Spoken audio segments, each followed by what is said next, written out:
ಸ್ನೇಹಿತರೆ, south east central railway ಕಾಲಿರತಕ್ಕಂತ apprentice ಹುದ್ದೆಗಳ ನೇಮಕಾತಿ ಬಗ್ಗೆ ಇವತ್ತಿನ ನೋಟದಲ್ಲಿ ಪ್ರತಿಯೊಂದನ್ನು ಕೂಡ ವಿವರವಾಗಿ ನೋಡೋಣ. ಅದೇ ರೀತಿ ಒಂದು ವಿಡಿಯೋನ ಯಾರಾದ್ರೂ ಹೊಸದಾಗಿ ನೋಡ್ತಿದ್ರೆ ಸಬ್ಸ್ಕ್ರೈಬ್ ಮಾಡ್ಕೊಳ್ಳಿ. ಈ ಒಂದು SECR ಅಲ್ಲಿ ಕಾಲಿರತಕ್ಕಂತ ಅಪ್ರೆಂಟಿಸ್ ಹುದ್ದೆಗಳ ನೇಮಕಾತಿ ಬಗ್ಗೆ ನಾವು ಪ್ರತಿಯೊಂದನ್ನು ಕೂಡ ಈಗ ಇವರಿಗೆ ನೋಡ್ತಾ ಹೋಗೋಣ. ಕ್ವಾಲಿಫಿಕೇಶನ್, ವಯೋಮಿತಿ, ಸೆಲೆಕ್ಷನ್ ಪ್ರೊಸೆಸ್ ಮತ್ತು ಇನ್ನಿತರ ಮಾಹಿತಿಯ ಬಗ್ಗೆ ಪ್ರತಿಯೊಂದನ್ನು ಕೂಡ ಇವರಿಗೆ ನೋಡ್ತಾ ಹೋಗೋಣ. ದೃಷ್ಟಿಗೆ ಪಡೆದೆ ಕೊನೆ ತನಕ ನೋಡಿ. ಇಲ್ಲಿ ಕಾಲಿರತಕ್ಕಂತ ಹುದ್ದೆ ಬಂದ್ಬಿಟ್ಟು ನಾಗ್ಪುರ್ ಅಲ್ಲಿ ಕಾಲಿರತಕ್ಕಂತ ಒಂದು ಹುದ್ದೆಗಳು ಆಗಿರುತ್ತೆ. ಇನ್ನ ಇವಾಗ ಇಲ್ಲಿ ಮೊದಲಾಗಿ ಅರ್ಜಿನ ಸಲ್ಲಿಸೋ ಪ್ರಾರಂಭ ದಿನಾಂಕ ಬಂದ್ಬಿಟ್ಟು 10/4/2024 ಅರ್ಜಿನ ಸಲ್ಲಿಸೋದಕ್ಕೆ ಪ್ರಾರಂಭವಾಗಿದೆ. ಇನ್ನ ಅರ್ಜಿನ ಸಲ್ಲಿಸೋ ಕೊನೆಯ ದಿನಾಂಕ ಬಂದ್ಬಿಟ್ಟು 9/5/2024 ತನಕ ನೀವು ಇಲ್ಲಿ ಅಪ್ಲೈ ಮಾಡಬಹುದಾಗಿರುತ್ತೆ. ಇನ್ನ ಯಾವ ರೀತಿ ಅಪ್ಲೈ ಮಾಡ್ಬೇಕಂದ್ರೆ ಆನ್ಲೈನ್ ಮೂಲಕ ನೀವು ಅಪ್ಲೈ ಮಾಡ್ಕೋಬೇಕು. ಈ ಒಂದು ಆನ್ಲೈನ್ ಮೂಲಕ ಅರ್ಜಿನ ಸಲ್ಲಿಸೋದಕ್ಕೆ ಬೇಕಾಗಿರ್ತಕ್ಕಂಥ ಒಂದು ಲಿಂಕ್ ಅನ್ನ ನಮ್ಮ ಟೆಲಿಗ್ರಾಮ್ ಗ್ರೂಪ್ ಅಲ್ಲಿ ಹಾಕಿರ್ತೀನಿ. ಎಲಿಜಿಬಲ್ ಆಗಿರ್ತಕ್ಕಂಥ ಅಭ್ಯರ್ಥಿಗಳು ಆ ಒಂದು ಲಿಂಕ್ ಮೇಲೆ ಕ್ಲಿಕ್ ಮಾಡ್ಕೊಂಡು ಅರ್ಜಿನ ಸಲ್ಲಿಸಬಹುದು.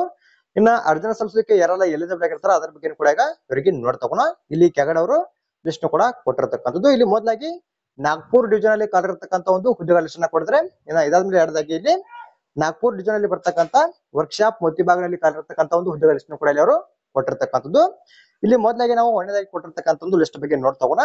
ಇಲ್ಲಿ ಕಾಲಿರತಕ್ಕಂಥ ಹುದ್ದೆಗೆ ಸಂಬಂಧಪಟ್ಟಂತೆ ಯಾರೆಲ್ಲ ಅರ್ಜಿನ ಸಲ್ಲಿಸಬಹುದು ಅಂದ್ರೆ 10ನೇ ತರಗತಿ ಮತ್ತು ITI ಪಾಸ್ ಆಗಿರ್ತಕ್ಕಂಥ ಅಭ್ಯರ್ಥಿಗಳಲ್ಲಿ ಅಪ್ಲೈ ಮಾಡಬಹುದು. ಮುಖ್ಯವಾಗಿ ಇಲ್ಲಿ ಸ್ಯಾಲರಿಯಲ್ಲಿ ಕೊಟ್ಟಿರ್ತಕ್ಕಂಥ ಟ್ರೇಡ್ಗಳನ್ನ ಯಾರೆಲ್ಲ ಐಟಿಐದಲ್ಲಿ NCVT ಅಥವಾ SCVT ತಗೊಂಡು ಯಾರೆಲ್ಲ ಪಾಸ್ ಆಗಿರ್ತೀರಿ ಅವ್ರು ಮಾತ್ರ ಇಲ್ಲಿ ಅಪ್ಲೈ ಮಾಡಬಹುದು. ಇಲ್ಲಿ ಕನಿಷ್ಠವಾಗಿ ನೀವು 10ನೇ ತರಗತಿಯಲ್ಲಿ 50% ತಗೊಂಡು ಪಾಸ್ ಆಗಿರ್ಬೇಕು. ಇನ್ನ ಐಟಿಐದಲ್ಲಿ ಇಲ್ಲಿ ಕೊಟ್ಟಿರ್ತಕ್ಕಂಥ ಟ್ರೇಡ್ಗಳಲ್ಲಿ ಯಾವ್ದಾದ್ರು ಒಂದು ಟ್ರೇಡ್ ಆಗಿದ್ರೆ ಸಾಕು, ಈಸಿಯಾಗಿ ನೀವು ಇಲ್ಲಿ ಅಪ್ಲೈ ಮಾಡಬಹುದು. ಇನ್ನ ಯಾವ ಒಂದು ಟ್ರೇಡ್ಗಳನ್ನ ಕಂಪ್ಲೀಟ್ ಮಾಡಿರ್ತಕ್ಕಂಥ ಅಭ್ಯರ್ಥಿಗಳಲ್ಲಿ ಅರ್ಜಿನ ಸಲ್ಲಿಸಬಹುದು ಅಂತ ನೋಡ್ತಾ ಹೋಗೋಣ. ಇಲ್ಲಿ ಕರೆಕ್ಟ್ ಆಗಿ ಚೆಕ್ ಮಾಡ್ಕೊಳ್ಳಿ.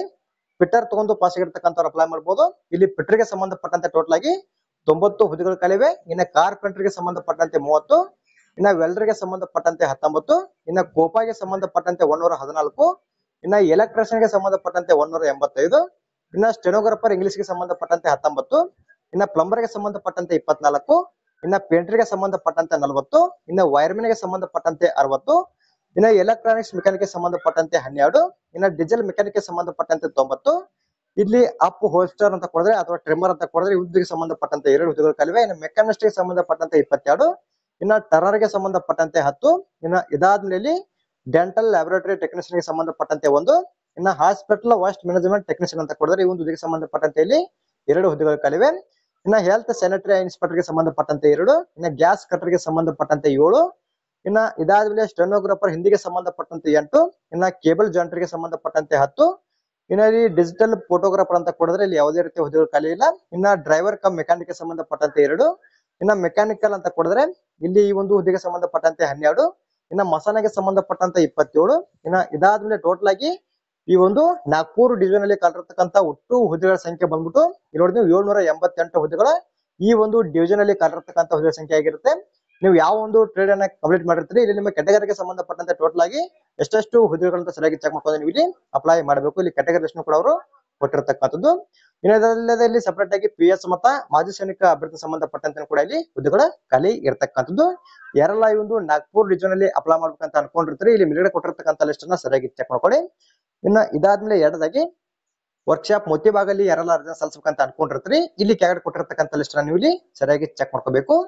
ಈ ಒಂದು ವರ್ಕ್ಶಾಪ್ ಅಲ್ಲಿ ಯಾವ ಒಂದು ಟ್ರೇಡ್ ಗಳನ್ನ ತಗೊಂಡು ಪಾಸ್ ಆಗಿರ್ತಕ್ಕಂಥ ಅಭ್ಯರ್ಥಿಗಳು ಅರ್ಜಿನ ಸಲ್ಲಿಸಬಹುದು ಅಂದ್ರೆ ಫಿಟ್ಟರ್ ಆಗಿರ್ಲಿ, ವೆಲ್ಡರ್ ಆಗಿರ್ಲಿ, carpenter, painter, turner, secretary steno ಅಂತ ಕೊಡಿದ್ರೆ ನಂತರ ಎಲೆಕ್ಟ್ರಿಷಿಯನ್ ಇಲ್ಲಿ ಕೊಟ್ಟಿರ್ತಕ್ಕಂಥ ಟ್ರೇಡ್ ಗಳನ್ನ ಯಾರೆಲ್ಲ ತಗೊಂಡು ಪಾಸ್ ಆಗಿರ್ತಾರೆ ಐಟಿಐದಲ್ಲಿ NCVT ಅಥವಾ SCVT ಡೈರೆಕ್ಟ್ ಆಗಿ ನೀವು ಇಲ್ಲಿ ಅಪ್ಲೈ ಮಾಡಬಹುದು. ಇಂದು ವರ್ಕ್ಶಾಪ್ ಮೋತಿಬಾಗಲ್ಲಿ ಟೋಟಲ್ ಆಗಿ 73 ಹುದ್ದೆಗಳು ಖಾಲಿವೆ. ಕರೆಕ್ಟ್ ಆಗಿ ಚೆಕ್ ಮಾಡ್ಕೊಂಡು ಇಲ್ಲಿ ನಮ್ದು ಯಾವ ಒಂದು ಟ್ರೇಡ್ ಆಗಿರುತ್ತೆ ಆ ಒಂದು ಟ್ರೇಡ್ ಗೆ ಸಂಬಂಧಪಟ್ಟಂತೆ ಇಲ್ಲಿ ನಿಮ್ಮ ಕ್ಯಾಟಗರಿ ವೈಸ್ ಎಷ್ಟೆಷ್ಟು ಹುದ್ದೆಗಳಂತ ಸರಿಯಾಗಿ ಚೆಕ್ ಮಾಡ್ಕೊಂಡು ಇಲ್ಲಿ ಅಪ್ಲೈ ಮಾಡಬೇಕು. ಇನ್ನ ಇಲ್ಲಿ ಕಾಲಿರತಕ್ಕಂತ ಹುದ್ದೆ ಬಂದ್ಬಿಟ್ಟು ಅಪ್ರೆಂಟಿಸ್ ಹುದ್ದೆ ಆಗಿರುತ್ತೆ. ಅಂದ್ರೆ ಆ ಪರ್ಮನೆಂಟ್ ಹುದ್ದೆಗಳಲ್ಲ, ಇಷ್ಟೇ ವರ್ಷ ಅಂತ ಒಂದು ಪೀರಿಯಡ್ ಇರುತ್ತೆ. ಒಂದು ಪೀರಿಯಡ್ ನ ಆಧಾರದ ಮೇಲೆ ನೀವು ಇಲ್ಲಿ ಕೆಲಸವನ್ನ ಮಾಡ್ಬೇಕಾಗತ್ತೆ.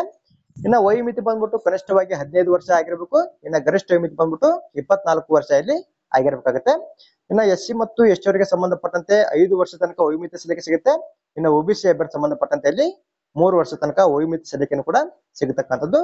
ಇಲ್ಲಿ ಕೆಳಗಡೆ ಅವರು ಬರ್ನ್ ಬಿಟ್ವೀನ್ ಬಗ್ಗೆ ಕೂಡ ಕೊಟ್ಟಿದ್ರೆ ಯಾರೆಲ್ಲ ಅರ್ಜಿನ ಸಲ್ಲಿಸಬೇಕಂತ ಅನ್ಕೊಂಡಿರ್ತಾರೆ ಇಲ್ಲಿ ಕೊಟ್ಟಿರ್ತಕ್ಕಂಥ ಕ್ಯಾಟಗರಿ ವೈಸ್ ಅವರು ಕೊಟ್ಟಿದ್ರೆ ಇಲ್ಲಿ ಕೊಟ್ಟಿರ್ತಕ್ಕಂಥ ಬರ್ನ್ ಬಿಟ್ವೀನ್ ಬಗ್ಗೆ ಸರಿಯಾಗಿ ಚೆಕ್ ಮಾಡ್ಕೊಂಡು ನೀವು ಇಲ್ಲಿ ಅಪ್ಲೈ ಮಾಡಬೇಕು. ಇನ್ನು ಕ್ವಾಲಿಫಿಕೇಶನ್ ಬಂದ್ಬಿಟ್ಟು ಇದಕ್ಕೂ ಮುಂಚೆ ನಮಗೆ ಹೇಳಿದೀನಿ, ಮೊದಲಾಗಿ ನೀವು 10ನೇ ತರಗತಿ ಪಾಸ್ ಆಗಿರ್ಬೇಕು. 10ನೇ ತರಗತಿಯಲ್ಲಿ ಕನಿಷ್ಠವಾಗಿ ನೀವು ಇಲ್ಲಿ 50% ತಗೊಂಡು ಪಾಸ್ ಆಗಿರ್ಬೇಕು. ಇದಾದ್ಮೇಲೆ ಎರಡದಾಗಿ ITI ಕೂಡ ಆಗಿರ್ಬೇಕಾಗುತ್ತೆ. ಐಟಿಐದಲ್ಲಿ ಇಲ್ಲಿ ಮೇಲ್ಗಡೆ ಕೊಟ್ಟಿರ್ತಕ್ಕಂಥ ಲಿಸ್ಟ್ ಅಲ್ಲಿ ನಿಮ್ದು ಯಾವ್ದಾದ್ರು ಒಂದು ಟ್ರೇಡ್ NCVT ಅಥವಾ SCVT ತಗೊಂಡು ಪಾಸ್ ಆಗಿದ್ರೆ ಸಾಕು, ಈಸಿಯಾಗಿ ನೀವು ಇಲ್ಲಿ ಅಪ್ಲೈ ಮಾಡಬಹುದು. ಎಷ್ಟು ಕ್ವಾಲಿಫಿಕೇಶನ್ ಆಗಿದ್ರೆ ಸಾಕು, ಈಸಿಯಾಗಿ ನೀವು ಇಲ್ಲಿ ಅಪ್ಲೈ ಮಾಡ್ಕೋಬಹುದು.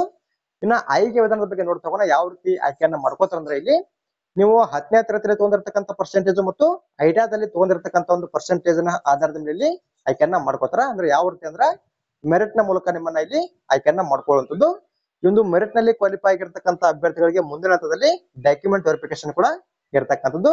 ಈ ಒಂದು ಡಾಕ್ಯುಮೆಂಟ್ ವೆರಿಫಿಕೇಶನ್ ಕ್ವಾಲಿಫೈ ಆಗಿರ್ತಕ್ಕಂಥ ಅಭ್ಯರ್ಥಿಗಳಿಗೆ ಅವರು ಸಪರೇಟ್ ಆಗಿ ಮೇಲ್ ನ ಮೂಲಕ ಕಾಂಟ್ಯಾಕ್ಟ್ ಅನ್ನ ಮಾಡತಕ್ಕಂಥದ್ದು. ಡಾಕ್ಯುಮೆಂಟ್ ವೆರಿಫಿಕೇಶನ್ ಮತ್ತೆ ಮೆಡಿಕಲ್ ಎಕ್ಸಾಮಿನೇಷನ್ ಕೂಡ ಇಲ್ಲಿ ಇರತಕ್ಕಂಥದ್ದು. ಅದರ ಬಗ್ಗೆ ಇಲ್ಲಿ ಅವರು ಮೇಲ್ಗಡೆ ಕೂಡ ಕೊಡಿದ್ರೆ ಕರೆಕ್ಟ್ ಆಗಿ ನೀವು ಚೆಕ್ ಮಾಡ್ಕೋಬೇಕಾಗುತ್ತೆ ಒಂದು ಆಯ್ಕೆ ವಿಧಾನದ ಬಗ್ಗೆ.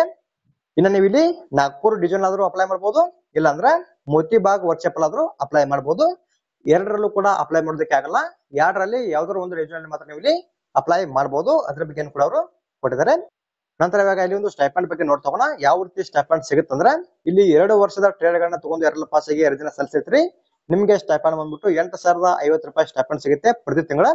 ಇನ್ನ 1 ವರ್ಷದ ಟ್ರೇಡ್ ಅನ್ನ ತಗೊಂಡು ಯಾರೆಲ್ಲ ಪಾಸ್ ಆಗಿರ್ತೀರಿ, ಇಲ್ಲಿ ಎಕ್ಸಾಂಪಲ್ ಗೆ ಕೋಪಾ ಆಗಿರ್ಬೋದು, ಅದೇ ರೀತಿ ವೆಲ್ಡರ್, ಅದೇ ರೀತಿ ಇಲ್ಲಿ ಟರ್ನರ್ ಆಗಿರ್ಲಿ, ಈ ಒಂದು ಟ್ರೇಡ್ ಗಳನ್ನ ತಗೊಂಡು ಯಾರೆಲ್ಲ ಪಾಸ್ ಆಗಿರ್ತೀರಿ, ನಿಮ್ಗೆ ಇಲ್ಲಿ ಸ್ಟೈಪಂಡ್ ಬಂದ್ಬಿಟ್ಟು ಪ್ರತಿ ತಿಂಗಳು 7,700 ರೂಪಾಯಿ ನಿಮ್ಗೆ ಇಲ್ಲಿ ಸ್ಟೈಪಂಡ್ ಕೂಡ ಸಿಗತಕ್ಕಂಥದ್ದು. ಇನ್ನ 2 ವರ್ಷದ ಟ್ರೇಡ್ ಅಂದ್ರೆ ಎಕ್ಸಾಂಪಲ್ ಗೆ ಫಿಟರ್ ಆಗಿರ್ಬೋದು, ಎಲೆಕ್ಟ್ರಿಷಿಯನ್ ಆಗಿರ್ಬೋದು, ಈ ರೀತಿ ನೀವು 2 ವರ್ಷದ ಟ್ರೇಡ್ ಅನ್ನ ತಗೊಂಡು ಪಾಸ್ ಆಗಿ ಅಪ್ಲೈ ಮಾಡಿದ್ರೆ ನಿಮ್ಗೆ ಇಲ್ಲಿ ಪ್ರತಿ ತಿಂಗಳು 8,050 ರೂಪಾಯಿ ಸಿಗುತ್ತೆ. ಇನ್ನ 1 ವರ್ಷದ ಟ್ರೇಡ್ ಅನ್ನ ತಗೊಂಡು ಪಾಸ್ ಆಗಿ ಅಪ್ಲೈ ಮಾಡಿದ್ರೆ 7,700 ರೂಪಾಯಿ ನಿಮ್ಗೆ ಇಲ್ಲಿ ಸ್ಟೈಪಂಡ್ ಕೂಡ ಸಿಗತಕ್ಕಂಥದ್ದು. ಇನ್ನ ಒಂದು ಟ್ರೈನಿಂಗ್ ಪೀರಿಯಡ್ ಬಗ್ಗೆ ನೋಡ್ತಿದ್ರೆ ಇದು 1 ವರ್ಷ ಮಾತ್ರ ಒಂದು ಟ್ರೈನಿಂಗ್ ಪೀರಿಯಡ್ ಇಲ್ಲಿ ಇರತಕ್ಕಂಥದ್ದು. ನೀವು ಯಾವುದೇ ಒಂದು ಟ್ರೇಡ್ ಅನ್ನ ಕಂಪ್ಲೀಟ್ ಮಾಡ್ಕೊಂಡು ಅಪ್ಲೈ ಮಾಡಿದ್ರು ಕೂಡ ನಿಮ್ಗೆ ಇಲ್ಲಿ 1 ವರ್ಷ ಮಾತ್ರ ಒಂದು ಟ್ರೈನಿಂಗ್ ಪೀರಿಯಡ್ ಇಲ್ಲಿ ಇರತಕ್ಕಂಥದ್ದು. ಈ ಒಂದು ಸೌತ್ ಈಸ್ಟ್ ಸೆಂಟ್ರಲ್ ರೈಲ್ವೆ ಕಲಿರ್ತಕ್ಕಂಥ ಹುದ್ದೆ ಸಂಬಂಧಪಟ್ಟಂತೆ ಯಾರೆಲ್ಲ ಅರ್ಜಿನ ಸಲ್ಲಿಸಬೇಕಂತ ಅನ್ಕೊಂಡಿರ್ತಾರಲ್ಲ, ಇಲ್ಲಿ ಕೊಟ್ಟಿರ್ತಕ್ಕಂಥ ಮಾಹಿತಿ ಬಗ್ಗೆ ಸರಿಯಾಗಿ ಚೆಕ್ ಮಾಡ್ಕೊಂಡು ನೀವು ಇಲ್ಲಿ ಅಪ್ಲೈ ಮಾಡಬೇಕು. ಇನ್ನ ಅರ್ಜಿನ ಸಲ್ಲಿಸೋ ಕೊನೆ ದಿನಾಂಕ ಬಂದ್ಬಿಟ್ಟು 9/5/2024 ತನಕ ನೀವು ಇಲ್ಲಿ ಅಪ್ಲೈ ಮಾಡಬಹುದಾಗಿರುತ್ತೆ. ಒಂದು ಅಪ್ಲೈ ಮೂಲಕ ಕೂಡ ನಮ್ಮ ಟೆಲಿಗ್ರಾಮ್ ಗ್ರೂಪ್ ಅಲ್ಲಿ ಹಾಕಿರ್ತೀನಿ. ಎಲಿಜಿಬಲ್ ಆಗಿರ್ತಕ್ಕಂಥ ಅಭ್ಯರ್ಥಿಗಳು ಆ ಒಂದು ಲಿಂಕ್ ಮೇಲೆ ಕ್ಲಿಕ್ ಮಾಡ್ಕೊಂಡು ಅರ್ಜಿನ ಸಲ್ಲಿಸಬಹುದು.